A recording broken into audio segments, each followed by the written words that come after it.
Hello, welcome to Financial Goal Setting. My name is Kim McNeil, and this course was developed specifically for the Independence Fund. A little bit about us. We are CESI, Consumer Education Services Incorporated. We've been around since 1998.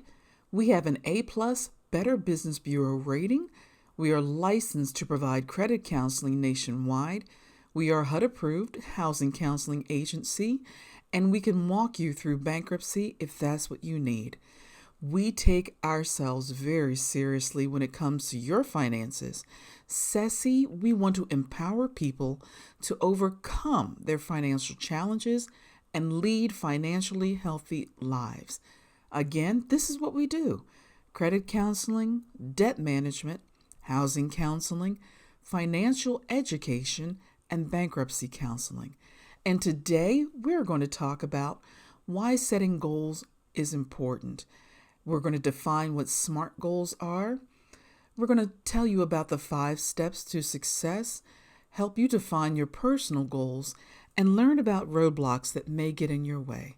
So let's get started. In order to achieve something, we first have to dream about it. We have to think about it. We have to use our imagination. A financial goal is inspirational. It will help you clarify what matters to you. It'll kickstart you from dream mode into action mode.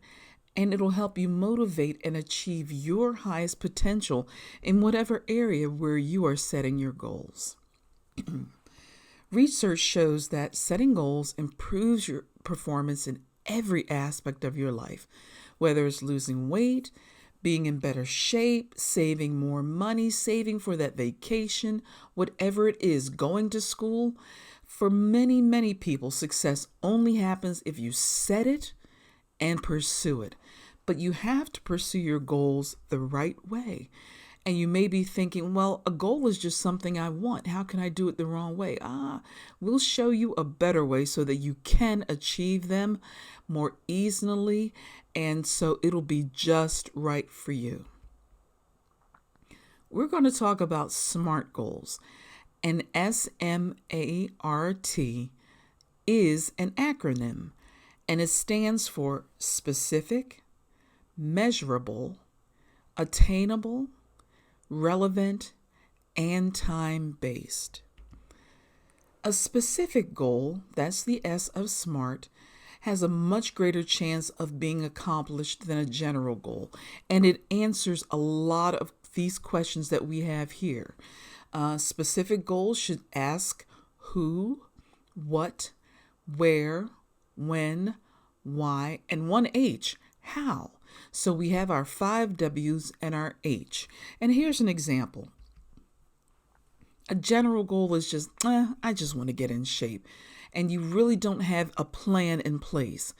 A specific goal says this: I'm going to join a health club and I will work out 3 days a week. I'm going to join a health club and I'm going to work out 3 days a week, as opposed to, I'm just going to get in shape. The M is the measurable criteria that you're using to make sure you're progressing toward your goal. So if you're going to work out 3 days a week, you know when you've fallen short, if you only work out 2 or 1, or if you don't. And if you progress to 4 days a week, you know you are crushing your goal. So that's why it's important for it to be measurable. That's our M. A, attainable. Making sure our goals, are realistic is important. If you have limited income, you cannot commit yourself to having unlimited savings. Don't say to yourself, if you only make $50,000 a year, you're going to save $50,000. Obviously, you need to live, but you can say, maybe I'll save 1,000, I'll save 500, and start from there. Considering our little friend here, the goldfish, he may aspire to be a shark, but that's not a realistic goal. He's a goldfish. He can be the best goldfish in the world, the best goldfish that was ever born, but he can't be a shark. So same way, so that we make our goals attainable, so that we don't get discouraged and derail our own success. Don't self-sabotage. We want to make sure every goal that we have is relevant. We have to be willing and able to work toward it. And if it's not relevant to you, you won't. You'll set it aside quickly. Someone else cannot pick goals for you. They have to be ones that you choose. They have to seem to be worthwhile for you. They have to be relevant for your time right now. And they have to match your needs, whatever you need in life, whatever you're willing to go after. That's half the battle right there. So the R is relevant. Our last is T, meaning it has to be time-based. You have to put an end date to when you want to achieve your goals. If you don't, if it just goes on forever and ever, amen, there's no sense of urgency. We'll be lackadaisical. So a time-based element of SMART helps you focus. It helps you make sure that your efforts are going toward one place. It helps you stopping from being distracted or being derailed. So that's our SMART. So make sure whatever goals you are setting, that they are all SMART goals. And even within SMART goals, there are steps to success. And here they are. Identify your goal, whatever they are. Remember our 5 W's and our 1 H, and set the time frame, starting and ending period. Estimate how much money you need for your goal.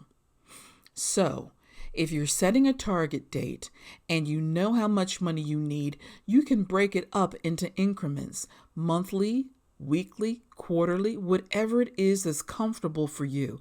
But this way you'll know whether you're on target or not. That way you can set up a separate savings plan. And I would say, even if you have a checking account and a savings account, open up another one. Open up a different one where you know you're not going to touch it, where that money is going to sit there until you've reached enough to do whatever you need to do or purchase whatever you've decided to purchase. And from time to time, assess how you're doing. Adjust yourself. Things in life change. Life is fluid. None of us would have ever anticipated a pandemic. And so this is why it's important to even set up funds for emergencies, savings, because we don't know what's coming around the corner. But when you know you have a bit of a cushion, it gives you some peace of mind. Here's some terms that you want to consider. A short-term goal is a year or less, 12 months or less. This can be accomplished. So whatever your goal is it a short-term goal or is it a mid-term goal, which can be accomplished 1 to 3 years? So short-term, 12 months or less, mid-term, 1 to 3. Long-term goals will take longer, 4 years or longer. But that's not out of bounds. If you're buying a house or if you want to pay cash for a car, it can be done. Just make sure you identify which one, whether they're short-term, mid-term, or long-term. Let's say you're buying a car. You want to be as accurate and specific as you can be. Do your research. What type of vehicle do you want? What name, brand, and how much do they cost? Are you going to purchase it new or is it going to be used? Are you going to consider how long they last, the age of it that you purchase it, the mileage that's on it? How about seating and cargo space? Is your family large? Will you need extra seating? Will you need extra cargo space? Consider fuel efficiency. Is it a purchase for just running around town, or are you going to go on long distance trips? Will you need accessories? Is there someone in your family perhaps who's disabled and you have to consider extras for your car? All of these things will help you achieve the goal and get you exactly what you want. But you have to be diligent to do your research. Here are two examples. So, of target date and calculating your savings. Say you want to go on a spring vacay. Right now is December 2022. So maybe you want to take a trip in September of 2023, 9 months from now. And you've estimated that you will need $900 after you've done all your research. You can break that down into $100 a month or even $25 a week. If you get paid weekly, you can set that aside. Monthly, again, set that aside. Maybe bi-monthly, $50 per pay. So maybe you're looking for a new car and you think to yourself, I don't want a car payment. And you've given yourself, 5 years, which is 60 months. So you've looked, you've done the research, you decide in 5 years, this is what that car will probably cost. So give yourself, room for inflation and all of that and say, I need $12,000 cash.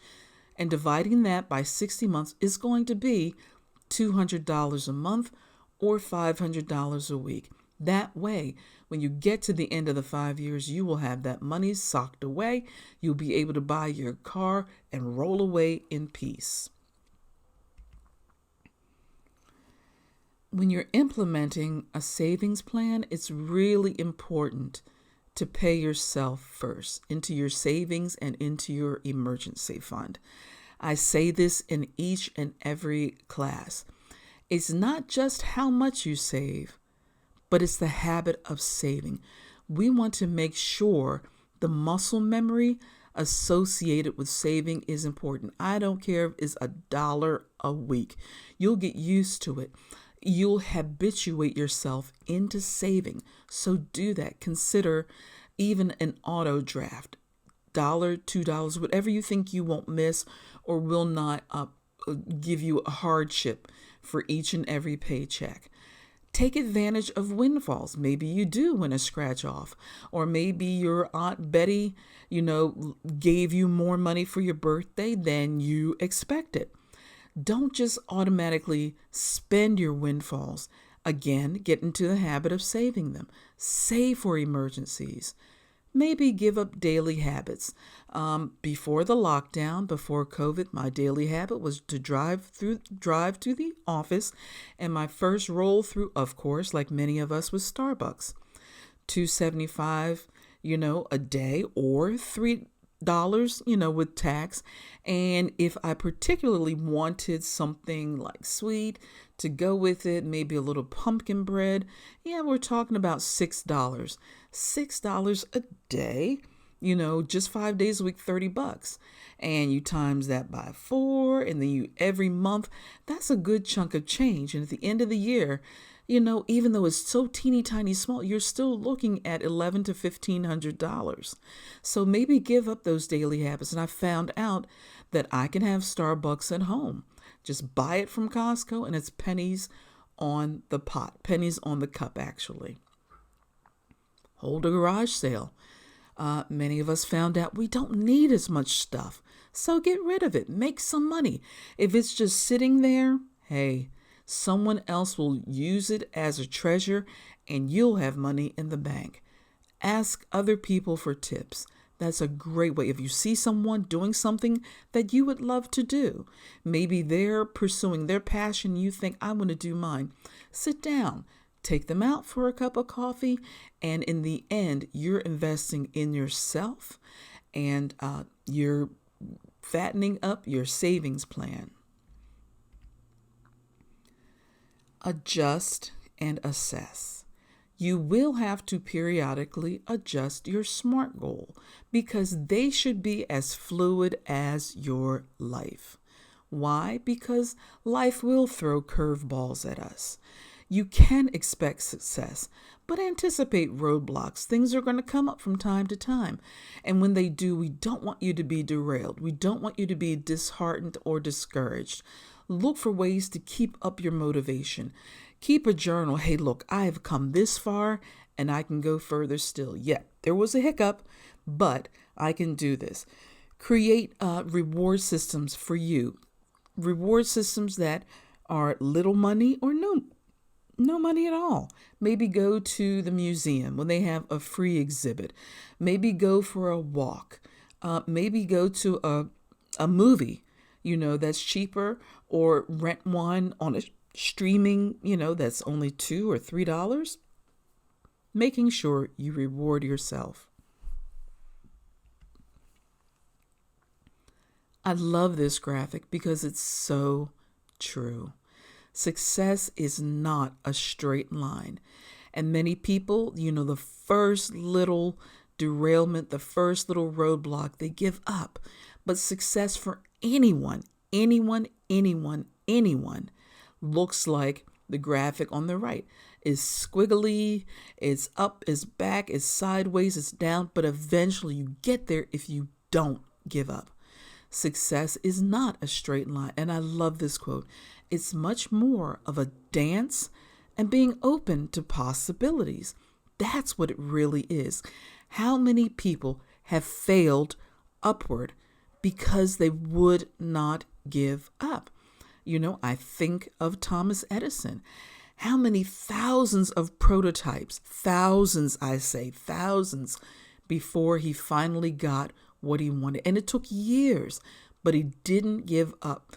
His attitude was, well, I found out one more way that won't work, but there's got to be one way that will. Same thing for you. There will be things that'll work for you that are not for other people. That's why you're custom making your SMART goals, ones that will work specifically for you. Let's discuss some potential roadblocks. Avoiding change. Oh my goodness. This is me all day long. If I am driving and I know in 10 blocks I'm going to turn right, I will be in the right lane by 9 blocks. I'm just like to know what's in front of me, and I don't like change, but if I have to if I'm forced into it, I will. And how many of us procrastinate? We put off those things that really we don't like adulting, but in the end, they will help us. So if you're tempted to procrastinate, rethink it. Sit down, recalibrate, and say, I can do this. Many of us don't want to have conflict in our lives, so we avoid it. And that is a roadblock for you. Not being organized. We have to be organized. So many different ways that you can motivate, that you can make your goals. If you do it digitally on your computer, write it down with your hand. If you do a vision board or a vision book, whatever it is, organize it and make sure you can do it. Impulse buying. In classes that I teach, where people are specifically going after a goal, I taught one class where people were buying a house and there were matching funds from the state. It was a wonderful program. They saved, for every $1,000 they saved, they got $1,000 from the state, up to $5,000. So that means their $5,000 turned into $10,000 potentially. But I had to get real. We had to have a really hard class one time as I walked from person to person, made them delete those shopping apps, made them delete those easy pay apps so that they won't be tempted to impulse buy, or at least it won't make them easy to do. They'll have to go through a lot of things. Even one of my colleagues, she taught her students to freeze their credit cards. Yes, you heard me right. Get a Tupperware pan or something like that that's square that can be put into the freezer and half freeze it. And when it has that little icy crust on it, put your credit card inside, freeze it hard. That way, if you're tempted, you can't. You can't get to it. You have to dry blow it. You have to put it in boiling water. And by then, the impulse is gone. Or living to the limit. That's another roadblock. I put my students on a fast. What do you mean? I mean, you cannot go into your favorite store where you're tempted to shop for 90 days, 3 months. Bypass it, because a lot of spending is just habit. It's just rote. And I don't want you to do that. So stay away, find another place, walk, watch your favorite TV show, read a book, do what you have to do, water your plants, plant a garden, but stay away from those. So these are roadblocks, and there are ways that you can avoid them. Create your own toolkit. Post reminders of your goal. Put them on your fridge. Put them on, a sticky note on your computer, on your wall, wherever. Make it harder for yourself to spend money. Like I said, delete those easy spend apps. Freeze those credit cards in the freezer, the actual freezer. Find a financial buddy to support you and keep you accountable. And don't get mad when they ask you. Don't get upset. This is what you want them to do. Make up your mind that this person who supports you, you will not be defensive, but this is for your good. This is pushing you toward your goal. Use visualization, use meditation, use vision board, vision book, whatever it is that motivates you, and you'll see how much fun it is to succeed. Put it all into practice. Like I said, write it down. Cut out pictures. Do a drawing if you're an artist. Do your graphic drawings online. I love to do mind maps with pictures. And write down whatever your goal is, whether it's saving for retirement, creating an emergency fund, updating your wardrobe next year, put it in your savings, get full service on your car, whatever it is. Try to make every goal a SMART goal. Like we said, is it specific? Measurable, attainable.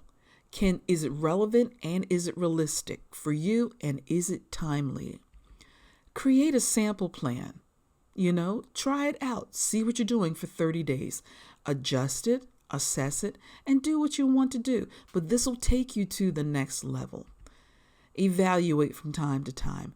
Is it still smart? Is it still relevant? Is it still something you need to save for, or do you need to change lanes and save for something different? Share with others close to you for feedback, but make sure they are supportive and encouraging. Make sure you're not saving or sharing your information with people who are going to be discouraging. Nope. Keep it to yourself if that's the case. So make sure those in your inner circle are really, really for you. And you can do it. Lastly, breathe. Just breathe through it. You can do it. You really, really can. And we're here if you have any questions, any thoughts, any ideas. You can get in touch with us at cecysolutions.org at our website, or you can email us at outreach@cecysolutions.org. You can go to our Facebook page at Consumer Education Services, Inc., or even get in touch with us by way of Twitter at Ceci Solutions. I hope you are successful. We're pulling for you. We're rooting for you. And if you need anything, we are here for you.